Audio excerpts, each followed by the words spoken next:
अस्सलाम वालेकुम friends, welcome back to my YouTube channel daily tips with Asma. आज की इस वीडियो में हम आपको बताएंगे नौफाल नाम के बारे में अनोखी और दिलचस्प मालूमात। नौफाल नाम का शुमार लड़कियों के नामों में होता है। नौफाल एक इस्लामी नाम है। नौफाल नाम की इब्तदाई तारीख उर्दू ज़ुबान से निकलती है। नौफाल नाम की लड़कियों के लिए खुशकिस्मत नंबर 5 माना जाता है। माहिरीन के मुताबिक नौफाल नाम की लड़कियां बहुत ज़्यादा समझदार होती हैं। नौफाल नाम का मतलब है नेमतें और अतिया।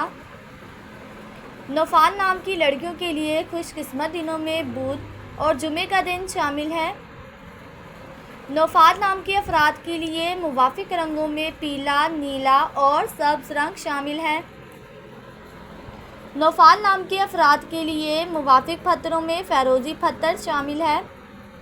खुशकिस्मती वाली धातों में हिंसों के हिसाब से कांसी और तांबा शामिल है। फ्रेंड्स, अगर आप अपने नाम का मतलब जानना चाहते हैं तो कमेंट बॉक्स में अपना नाम लिखें। इंशाल्लाह हम आपके नाम की वीडियो ज़रूर बनाएंगे। Thanks for watching. अल्लाह हाफिज़।